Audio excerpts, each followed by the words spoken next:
Oke, standby, kamera ready, sound ready, 3, 2, 1, action.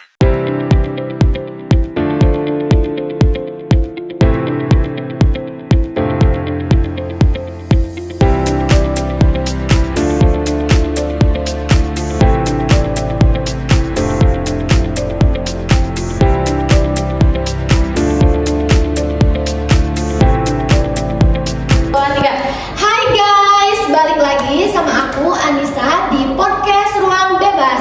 Nah teman-teman, kali ini podcast kita kedatangan teman-teman dari anak ilmu politik, yang dimana mereka tuh keren-keren gitu ya, ngebahas tentang soal isu-isu tentang politik.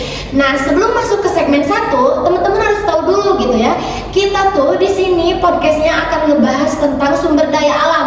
Kita tuh bakal nyari tahu siapa yang menguasai sumber daya alam kita. Nah sebelumnya saya mau nanya kabar dulu nih dari teman-teman anak ilmu politik. Bagaimana kabarnya teman-teman? Baik, alhamdulillah. Seru banget ya Nis pembahasannya, langsung ke pembahasan yang berbobot. Tapi emang bener sih, isu SDA ini selalu menarik untuk dibahas dari segi cuan dan ekonominya. Jadi gini guys, aku tuh suka heran banget gitu ya, melihat Indonesia tuh kan kaya banget, dari emasnya, batu baranya yang melimpah, nikelnya yang lagi naik daun, apalagi sekarang lagi rame-ramenya kebun sawit yang melimpah gitu ya di berita. Yang dimana sekarang melimpahnya tuh terutama di hutan Kalimantan dan juga Sulawesi. Nah tapi kemarin aku ngeliat berita nih, kalau dilihat dari masyarakat tambang yang dan juga di hutan, itu tuh masyarakatnya tuh malah merasa tidak berkembang gitu ya, akan tetapi kita tuh malah memperkaya orang kaya gitu, dan juga kita lihat orangnya itu lagi. Jadi aku tuh penasaran gitu ya, dari pandangan kalian masing-masing tentang isu sumber daya alam ini. Nah sekarang aku pengen tahu dulu nih dari Dinda, gimana pandangan Dinda tentang sumber daya alam ini, isu ini. Oke, dari pandangan aku bakal membahas terkait isu ini tuh dari kacamata teoritisnya gitu ya, bahwa fenomena ini tuh udah sangat ngeri banget karena fenomena itu udah masuk ke jalur struktur hukum kita, jadi ya sangat bahaya lah gitu ya. Kalau aku sih udah gak sabar banget ya, pengen ngebongkar kong kali kong di balik panggung politik, apalagi pas musim-musimnya pemilu, biar kita juga tahu nih siapa sebenarnya aktor yang bermain peran di belakang layar. Jujur kalau dari aku sendiri, setiap bahas isu ini tuh bawaannya selalu emosi terus, karena kepikiran sama nasib lingkungan di sana, terus juga sama hak-hak masyarakat adat di sana yang makin hari makin terpinggirkan. Sementara para elit-elit di sana itu malah asik bagi-bagi konsesi. Wah, dari pembukaan aja kita udah lihat kan cara pandang mereka tuh tentang isu ini tuh gimana, keren-keren banget kan. Nah, oke guys, buat kalian siapin cemilan, karena 15 menit ke depan kita bakal masuk ke segmen yang dimana kita bakal ngebongkar sebenarnya siapa nih di balik ini semua. Oke guys, sekarang kita bakal masuk ke segmen 2 tentang korupsi biasa versus realita yang ada. Nah, sebelumnya aku mau tahu dulu nih sama Dinda, sebagai teori makro kita, coba dong Din, kamu jelasin ke kita yang awam ini, bagaimana nih, apa bedanya permasalahan tentang pengelolaan sumber daya alam dengan kasus korupsi biasa yang sering diciduk oleh KPK. Nah ini tuh poinnya sangat krusial banget ya Nis, dimana gitu masyarakat tuh kan kebanyakan masih mikir kalau korupsi itu kan cuma ada di tingkat administratif aja gitu ya. Contohnya kayak pengusaha menyuap pemerintah daerah gitu untuk memberikan lahan izin terhadap usaha tambangnya. Nah itu tuh masih terbilang sangat receh banget karena korupsinya tuh masih ada di tahap pelaksanaan aja gitu.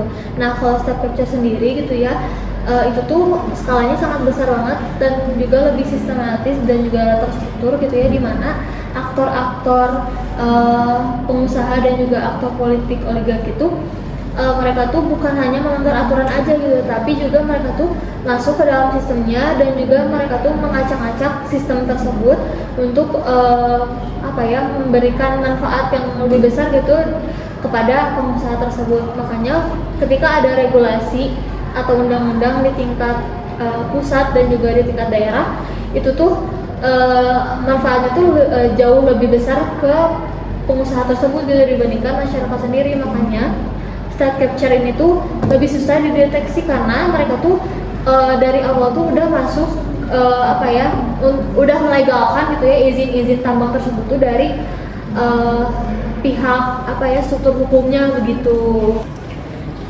Ya izin motong sedikit ya Dian, aku ngerti sama konsep state capture yang kamu maksud tadi, tapi kita harus melihat dari kacamata realitas daerahnya, karena sejak era otonomi daerah tahun 2000-an pemerintah itu dituntut untuk mandiri secara ekonomi gitu. Jadi industri ekstraktif kayak nikel dan pertambangan sawit ini kan butuh modal yang gila-gilaan gedenya gitu. Kadang modal dalam negeri aja nggak cukup gitu untuk itu. Jadi menurut aku dengan pemerintah ngasih kemudahan regulasi atau izin itu sebenarnya taktik rasional mereka untuk dapat masukkan uang dan di sana tuh jadinya ada perputaran ekonomi di daerahnya dan jadinya ada lapangan-lapangan kerja untuk masyarakat. Jadi nggak melulu karena adanya negara yang dibajak sama oligarki. Menurut aku kayak gitu. Tapi kenyataannya tuh kemudahan aturan itu sering dimanfaatin sama aktor-aktor politik yang nakal, kayak anggota legislatif, birokrasi di dinas ESDM atau kehutanan, bahkan kepala daerah mereka seringkali membuat aliansi strategis yang transaksional. Jadi mereka ngeluarin izin konsensi tambang atau sawit itu bukan murni karena daerah, tapi memang udah ada lobby-lobby kebijakan di balik pintu tertutup. Bahkan kalau kita lihat realitanya, seringkali aktor politik itu menjadi mitra strategis buat para pembisnis buat meloloskan sebuah aturan, kayak kita sebutnya aturan titipan lah ya.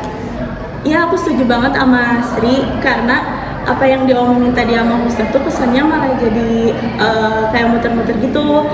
Padahal kan realitanya relasi kekuasaan ini tuh timpang banget. Koalisi elit politik sama korporasi besar ini tuh emang ada di tingkat di paling tinggi karena mereka megang uang dan kekuasaan gitu. Sementara masyarakat lokal kayak petani, terus nelayan sama masyarakat adat yang emang punya ketergantungan tinggi sama alamnya itu buat bertahan hidup, malah berada di posisi yang paling bawah. Jadi pengaruh mereka buat nentuin kebijakan itu gak ada banget. Makanya pas aturan itu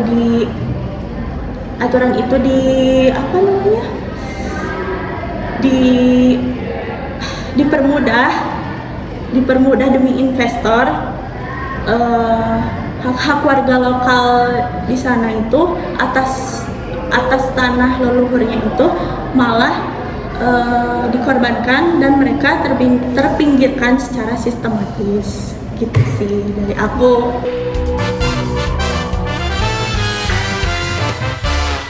Wah, makin dalam juga ya obrolannya. Aku jadi penasaran nih, gimana sih caranya pengusaha besar itu punya energi yang sangat gede gitu ya, sampai bisa diktemukan dan juga ngamanin proses perizinannya. Nah, Sri, kamu kan pengamat proses politik.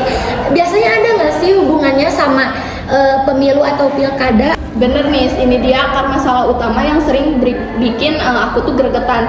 Di Indonesia menganut sistem demokrasi elektoral yang emang butuh biaya yang tinggi alias mahal. Kalau mau nyalonin jadi bupati, gubernur, bahkan anggota dewan tuh bisa mengeluarkan biaya miliaran, bahkan hingga ratusan miliar buat dana kampanye, logistik, saksi, dan lain-lain. Gaji pejabat resmi mah gak bakalan cukup lah buat nutupin ini semua. Jadi disinilah para aktor bisnis atau oligarki masuk sebagai donor atau sponsor utama dana kampanye. Nah, hubungan ini tuh bersifat transaksional dan patronase jangka panjang.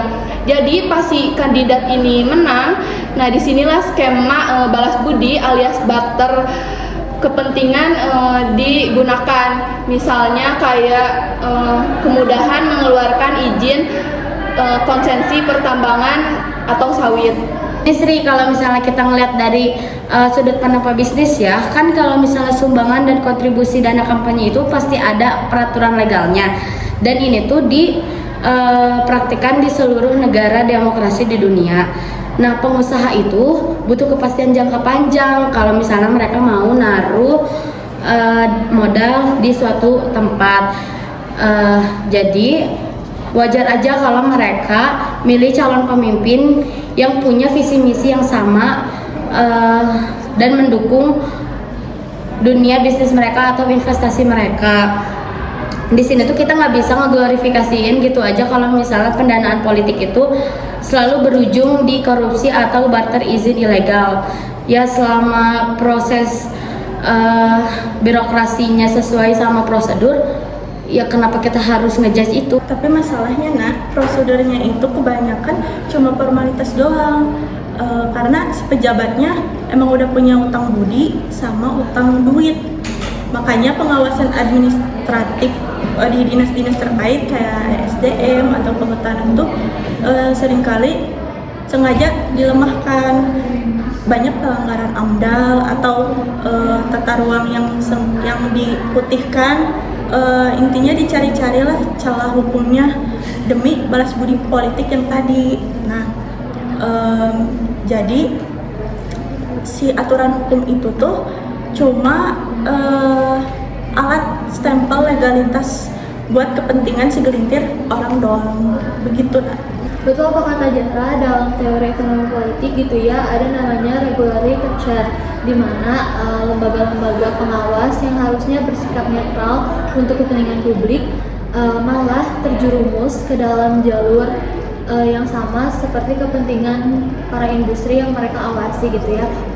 Walaupun birokrasi dan politisi mempunyai sikap yang rasional, tetapi tetap saja gitu ya, kepentingan mereka itu masih berdasarkan kepentingan pribadi dan juga kepentingan oligarkinya gitu. Jadi bukan untuk kepentingan umum. Nah, dengan demikian gitu ya, proses dan legitimasinya pun jadi nggak seimbang gitu.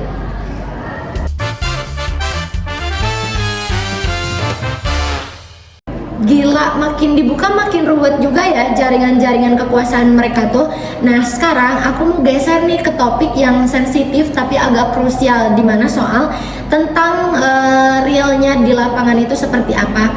Nah, coba Jahra, kamu kan paling krusial ya dan paling vokal gitu ya soal nasib lingkungan sama warga lokal. Coba dong ceritain gimana kondisi realnya di state capture ini terhadap sektor sumber daya alam ini. Jadi gini nih, dampaknya tuh emang udah ancur-ancuran banget sekarang di berbagai daerah Indonesia. Si distribusi manfaat ekonominya tuh timpang sebelah. Jadi keuntungan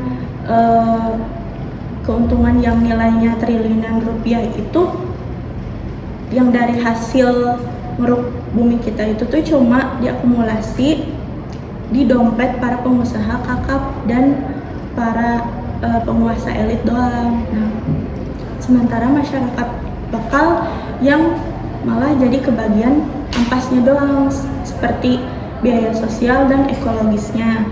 Nah, contohnya hutan yang terus-terusan digunduli berujung deforestasi masif. Lalu juga sumber air warga yang tercemar karena limbah tambang, lalu juga tanah jadi degradasi sehingga gak bisa ditanemin lagi. Belum lagi warganya yang menuntut hak untuk atas hidup mereka. Nah, jadi si warga lokalnya itu malah terintimidasi, lalu dikriminalisasi, lalu juga dituduh sebagai penghambat pembangunan gitu. Ra, aku tuh paham banget sama kekhawatiran kamu soal lingkungan. Aku juga setuju kalau misalnya kerusakan alam itu harus diperhatikan. Tapi kita nggak bisa nutup mata sama kontribusi ekonomi makronya. Perusahaan-perusahaan skala besar ini adalah salah satu penyumbang terbesar pajak, cukai, sama royalti terbesar untuk pemasukan nilai kas kita. Uang triliunan dari sektor SDA ini dipakai pemerintah untuk pembangunan infrastruktur publik seperti jalan tol, jembatan, pelabuhan, jaringan listrik, sampai sampai subsidi untuk pendidikan dan kesehatan. Ditambah lagi kan ada program CSR dari korporasi yang gunanya untuk pemberdayaan ekonomi warga sekitar lingkar pertambangan. Jadi sebenarnya kontribusi nyata buat pembangunan nasional itu tetap ada dan nilainya juga sangat-sangat besar. Aku potong ya nak, klaim kontribusi pajak dan royalti gede tuh seringkali cuma di atas kertas doang. Fakta di lapangan ngebuktiin kalau kebocoran penerimaan negara di sektor ekstraksi tuh seringkali gak kalah fantastis gara-gara praktek ekonomi rente suap sama bisnis informal aparat keamanan. Nah, jadi uang yang seharusnya masuk ke kas negara untuk kemakmuran rakyat malah lebih dulu masuk ke kantong para koalisi elit politik bisnis tadi. Jadi narasi investasi dan pembangunan tuh cuma dipakai untuk tameng, untuk ngelegitimasi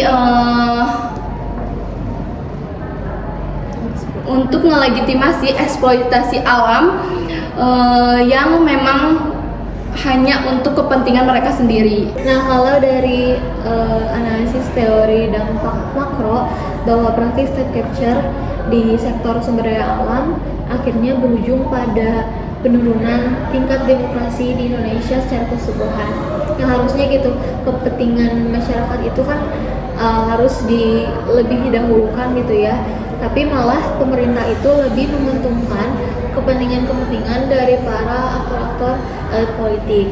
Nah, akhirnya akibat jangka panjangnya yaitu legitimasi di Indonesia itu semakin tercoreng karena masyarakat menilai bahwa pemerintah itu tidak bisa berjalan lebih independen lagi. Wah, ternyata ngeri juga ya ngebahas tentang sumber daya alam di Indonesia tuh.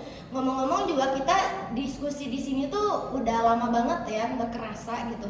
Dan juga di sini tuh kita tuh bisa melek gitu ya sama isu-isu politik yang ada di Indonesia gitu ya. Nah, dan juga di sini tuh aku tuh mau nyimpulin sedikit gitu ya yang aku lihat dari perdebatan kalian di sini. Sebenarnya ini tuh bukan permasalahan yang ada di sumber daya alamnya, akan tetapi bukan perihal aturan yang kurang tegas dan juga bukan permasalahan lapangan yang lemah, akan tetapi di sini tuh ada ketimpangan kekuasaan yang dimana kekuasaannya tuh sangat asimetris banget gitu ya, bukan banget lagi tapi abis gitu ya. Nah, jadi di sini tuh Indonesia tuh seakan-akan hilang gitu ya fungsinya yang dimana harus melindungi kita semua gitu ya. Jadi di sini tuh kita melihatnya Indonesia tuh lemah gitu karena Indonesia tuh gampang disetir dengan elit lokal, elit politik dan juga oligarki bisnis. Benar banget nih, selama struktur kekuasaan selalu timpang dan terus berkelanjutan gitu ya, nggak ada solusinya, maka kebijakan reformasi pun nggak akan dapat ketangkap gitu loh, solusinya itu nggak akan terus bisa digali gitu. Nah, solusi kedepannya tuh kita tuh butuh transformasi kebijakan gitu ya, supaya kebijakan di Indonesia tuh lebih transparan lagi gitu ya, termasuk buat masyarakat di Indonesia yang lebih kena dampaknya gitu terhadap perusahaan-perusahaan atau elit-elit politik gitu.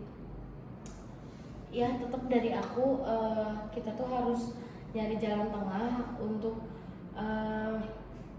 gimana caranya investasi ini tetap berjalan demi ekonomi, tapi dalam penegakan regulasi perizinan yang transparan dan akuntabel.